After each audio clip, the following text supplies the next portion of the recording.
ఎక్కడైనా ల్యాండ్ పై ఇన్వెస్ట్ చేయాలని అనుకుంటున్నారా? అయితే ఫ్యూచర్ సిటీలో ఇప్పుడే ల్యాండ్ తీసి పెట్టుకోండి. పూర్తి వివరాలకు మాకు కాల్ చేయండి. నమస్కారం. కార్తీక పురాణం 23వ అధ్యాయపు శ్రవణంలోకి వచ్చాం. ద్వాదశి పారణ గురించి చెప్తున్నారు. వశిష్ఠుడు జనక మహారాజుకి ఇట్లా చెప్తారు. అగస్త్య మహర్షికి అత్రిమునీంద్రుడు ద్వాదశి పారణను గురించి చెప్పిన విశేషాన్ని నీకు వివరంగా చెప్తాను విను అన్నారు. అయితే ఏకాదశి ఉపవాసం ఉండటము, ద్వాదశి నాడు పారణ చేయటము అత్యంత విశేషమైన ఫలప్రదంగా చెప్తారు. ఈ ఏకాదశి వ్రతాన్ని ఎవరైనా చేయొచ్చు. స్త్రీ బాల వృద్ధ తేడా లేదనమాట. చిన్నపిల్లలతోటి కూడా చేయించవచ్చు. ఏకాదశి నాడు అన్నం ముట్టకూడదు, అది నియమం. అన్నం తినకూడదు. బియ్యంతో చేసిన పదార్థాలు తినకుండా ఆ రోజు విష్ణునామ సంకీర్తనలోంటి కాలం గడిపి రాత్రి జాగరణ చేసి మర్నాడు ఉదయం ద్వాదశి ఘడియలు దాటకముందే ఆహార స్వీకారం చేయాలి. ఆ పారణ సమయంలో ఎవరైనా అతిథి అభ్యాగతలుంటే వాళ్ళకు కూడా భోజనం పెట్టడము ఇది ఒక సాధారణ నియమంగా చెప్పబడుతుంది. అయితే ద్వాదశి పారణ గురించిన ప్రత్యేకమైన గాథ అంబరీషోపాఖ్యానం ఏటా చెప్పుకునేదే అయినా కూడా ప్రతిసారి ఇది ఒక ముఖ్యమైన ఘట్టంగా కనపడుతుంది. అది చెప్తున్నారనమాట. కార్తీక ద్వాదశి వ్రతం చేసేవారికి గంగా గోదావరి స్నానాల వలన, సూర్యచంద్రగ్రహణ స్నానాల వలన కలిగే ఫలితం కంటే అత్యధికమైన ఫలితం లభిస్తుంది. కార్తీక శుద్ధ దశమి నాడు పగలు మాత్రమే భోజనం చేయాలి. అంటే ఏకాదశి నియమం ఉండదలుచుకున్న వాళ్ళు దశమి నాటి రాత్రి కూడా భోజనం చేయకూడదు. దశమి నాడు ఉదయం భోజనం, రాత్రి ఉపవాసం ఉండాలి. ఏదైనా తేలిగ్గా ఫలహారం తీసుకోవచ్చు సాయంకాలం 6 అయ్యేసరికి, లేకపోతే లేదు, ఏమి తినకుండా ఉండటమే. మర్నాడు ఏకాదశి రోజున పూర్తిగా ఉపవాసం ఉండాలి. అంటే ఆహార స్వీకారం చేయకూడదు, అన్నం తినకూడదు మెయిన్. ఇక మరి ఉండలేని వాళ్ళు ఏదో ఒక ఏకాదశి ఉండాలంటే ఫలహారం చేస్తారు. చేయకుండా నిర్జల ఉపవాసం లాంటివి ఏవైనా చేయగలిగితే చాలా బాగుంటుంది. అయితే ఆనాడు హరినామస్మరణతోటి కాలం గడపాలి, ఏమీ తీసుకోకుండా ఉండాలి. ఈ విధంగా నిరాహారిగా గడిపి ఏకాదశిని గడిపేసి ద్వాదశి ఘడియలు మించిపోకముందే పారణ చేయాలి. అంటే ఆహార స్వీకారం చేయాలి. అంటే ద్వాదశి ఘడియల ముందు భోంచేసేయాలి అనమాట, అవి దాటిపోకుండా. నీకు ద్వాదశి పారణ చేసిన అంబరీషుని వృత్తాంతం చెప్తాను. పూర్వం అంబరీషుడనే మహారాజు ఉండేవాడు. ఈయన పరమ భక్తుడు. హరినామాన్ని వినడం, హరినామాన్ని తలుచుకోవటం అంటే ఆయనకి చాలా ఇష్టం. అయితే ఒకప్పుడు కార్తీక మాసంలో శుద్ధ ఏకాదశి నాడు కాలమంతా రోజంతా భగవదారాధనలో గడిపి నిరాహారంగా ఉన్నాడు.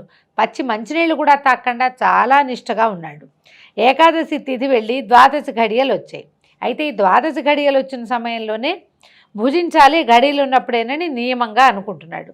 ఈ రాజు ఇప్పుడు మనమేం చేస్తాము, ఏకాదశి వెళ్తుంది, వెళ్ళంగానే ద్వాదశి వచ్చేసరికల్లా తెల్లవారిందనుకోండి, చకచకా వంట చేసేసుకుని గబగబా అర్చన చేసేసుకుని తినేస్తాం.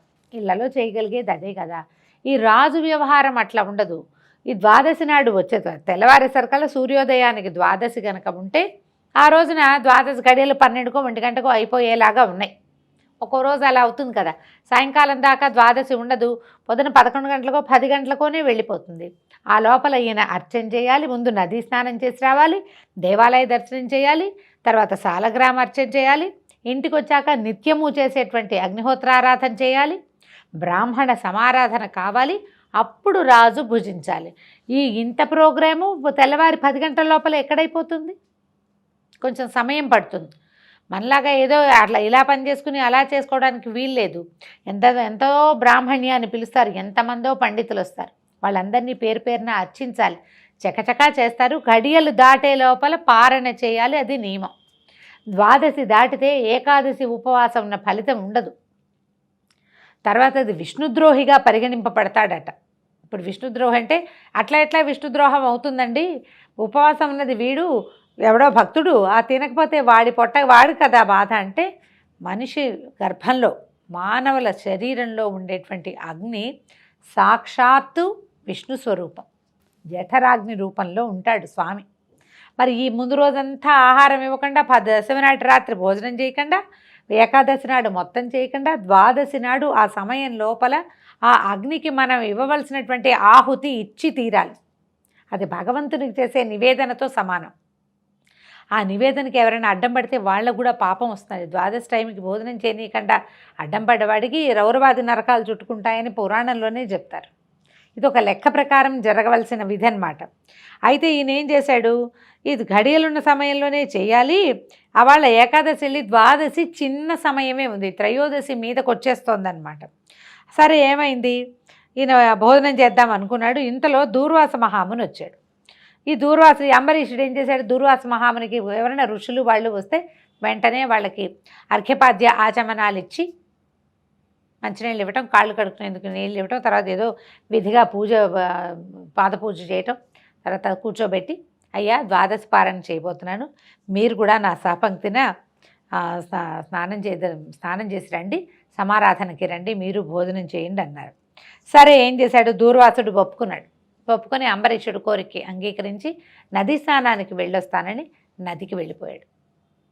ఈ లోపల మిగిలిన సమారాధన జరుగుతోంది. ఇంతలో ద్వాదశి ఘడియలు ఇది దగ్గర పడింది. దూర్వాస మహాముని ఎప్పటికీ రాలేదు.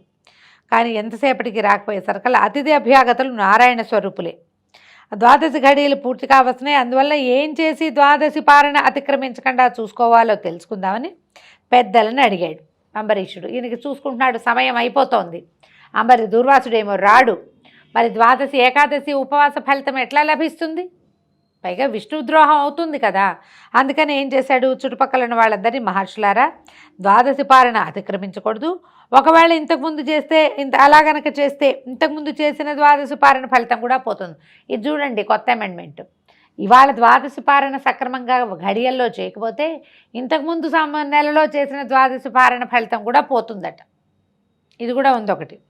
మరి దూర్వాసుడు అతిథిగా వచ్చాడు, ఆయన్ని సహపంక్తిని భోజనానికి రమ్మని పిలిచాను.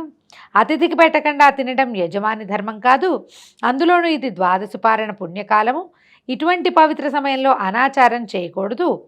దూర్వాసుడు నది నుంచి రాలేదు, ద్వాదశి ఘడియలు సమాప్తం అయిపోతూ ఉండటం వల్ల ఇప్పుడు నేను ఏం చేయాలో మీరు సూచించండి అని అడిగేసరికల్లా దూర్వాసుడు అనుకోకుండా వచ్చిన అతిథుల్లోనూ అన్నార్తులలోనూ కార్తీక ద్వాదశి పారణలోనూ పరమేశ్వరుడు అగ్ని రూపంలో ఉంటాడని వేదం చెప్తోంది. చూడండి, అతిథి అభ్యాగతుల గర్భస్థుడుగా ఉన్నటువంటి అగ్ని, ద్వాదశి పారణలో సంతోషపడేటువంటి అగ్ని, 3 అగ్ని స్వరూపాల్లోనూ పరమేశ్వరుడు కొలువై ఉంటాడు.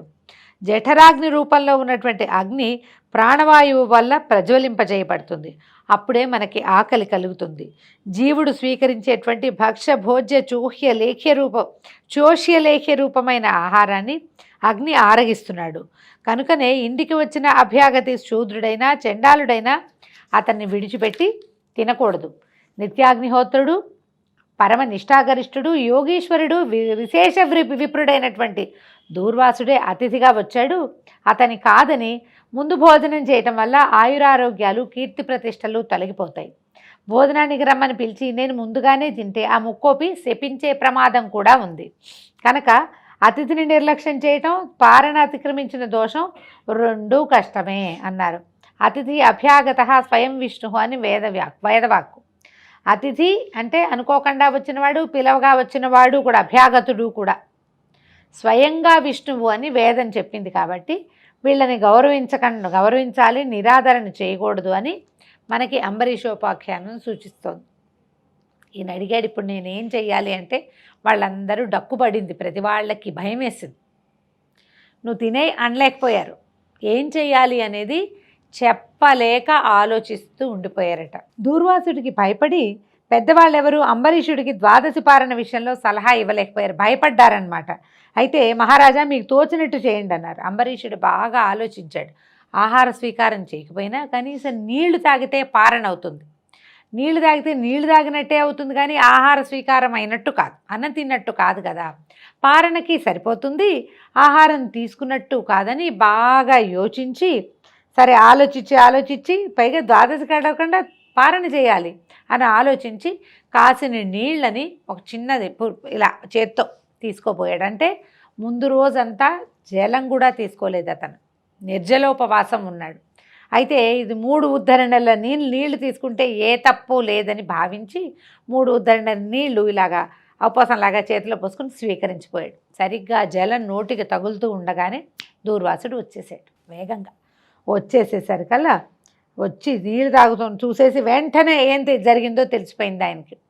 తెలిసిపోవటం ఏమిటి? ఓ రాజా, నన్ను అతిథిగా పిలిచావు, నేను రాకముందే పారణ చేసావు, నేను అన్నం పెట్టమని నిన్ను అడిగానా? నీ అంతట నువ్వు నాతో భోజనానికి రండి అని చెప్పావు, నేను స్నానం చేసి వచ్చేదాకా ఆగలేకపోయావా? నేను రాకముందే పారణ చేసి అవమానించావు, నువ్వు ద్రోహివి, అతిథి అభ్యాగతులంటే గౌరవ మర్యాదలు లేని మూర్ఖుడివి, అతిథికి పెట్టకుండా తింటే మలం తినడంతో సమానమని నీకు తెలీదా? ఇంతగా అవమానిస్తావా? నన్నింతగా అవమానించిన వాడివి అసలు నువ్వు శ్రీహరి భక్తుడివేనా అన్నాడు. విప్రుని అవమానించిన వాడిని శ్రీ మహావిష్ణువు ఒప్పుకుంటాడా? పాపి, నేనే ఒక గొప్ప శ్రీహరి భక్తుడని నీకు గర్వము, ఆ గర్వంతో నన్ను నిర్లక్ష్యం చేశావు, అవమానించావని నోటికొచ్చిన మాటలన్నీ అన్నాడు. ఇక ఎన్ని మాటలు అన్నాడో, ఎంత తిట్టాడో, ఎంత అరిచాడో. అరిచి ఏం చేశాడట? 2 భాగాలుగా చెప్తారండి. ఏం చేశాడు? తన జటలలోంచి ఒక జటని పెరికి కృత్య అనే ఒక రాక్షసిని సృష్టించాడట. ఒక భూతం. ఆ కృత్యని అంబరీషుడి మీదకి పంపకం చేశాడు. అంబరీషుడి మీదకి పంపించాడు. వీడిని సంహరించు, వీడు పాపి, హరిభక్తుడు కాదు, నన్ను భోజనానికి పిలిచి నన్ను అవమానించాడు అని. దాంతోపాటుగా ఇలా ఈయనంత గట్టిగా అరిచి కేకలు పెట్టి ఈ నిప్పులు రూతూ వస్తున్న కృత్యం చూసి ఈ అంబరీషుడు కోపం దుర్వాసుడు కోపం చూసిన అంబరీషుడు గడగడ వణికిపోతూ పాదాల మీద పడ్డాడు. పడి క్షమించమని అడుగుతూ ఉండగానే ఏమన్నాడంటే, నేను నీకు తగిన శాపం తప్పిస్తే నీకు సరైన జ్ఞానం కలగదు అని చెప్పి ఒక్క తన్ను తన్నాడట. తలని తన్ని ఏం చెప్పాడు? నీకు జ్ఞానం, నువ్వు చేపగా, తాబేలుగా, పందిగా, వికృతమైన ఆకారం కలవాడిగా, మరుగుజ్జువాడిగా, క్రూరుడిగా, మూఢుడైన క్షత్రియుడిగా, రాజ్యం లేని రాజుగా, పాషండునిగా, దయలేని బ్రాహ్మణుడిగా 10 జన్మలెత్తి ఈ అవమానానికి కలిగిన పాపాన్ని అనుభవిస్తావు అని అంబరీషుణ్ణి శపించాడు. కృత్య వచ్చింది, అంబరీషుణ్ణి శపించాడు. శపించి భయంతో వణికిపోతున్నటువంటి అంబరీషుణ్ణి అనుభవిస్తానని చెప్పు అని చెప్పి అనుభవిస్తానని అనిపించాడు దూర్వాసుడు. ఇంతలో కృత్య అతని అంబరీషుడి మీదకి వచ్చేసేసరికల్లా అప్పటిదాకా ఒక ప్రతిమా స్వరూపంగా విష్ణు స్వరూపాన్ని ఈయన ఆరాధన చేస్తున్నాడు. అది పూజా మందిరం. పెద్ద పీట మీద, ఆసనం మీద రకరకాల విష్ణు స్వరూపాలు అర్చనకి ఉంచబడ్డాయి. అందులో విష్ణువు యొక్క ఆయుధమైనటువంటి చక్రాయుధము ఒక చిన్న మన రాగి రేకు మీద చిత్రించబడి ఉండి పూజార్హంగా పెట్టబడిందనమాట. పూజలో పెట్టబడింది. ఎప్పుడైతే ఈ అంబరీషుడి మీదకి ఈ కృత్య వచ్చిందో వెంటనే దీని రూపంలో ఒక రాగి రేకు, బంగారు రేకు మీద రేఖామాత్రంగా చేయబడినటువంటి సుదర్శన చక్రం ఒక్కసారి ప్రాణం ఉన్నట్టుగా పైకి లేచేసినట్టు అందులోంచి చక్రము ఆవేశానికి లోనయ్యి బయటికి వచ్చేసినట్ట. రేకులోంచి బయటికి వచ్చినటువంటి సుదర్శన చక్రం ఏం చేసిందో రేపు ఉదయం పారాయణలో తెలుసుకుందాం. నమస్కారం.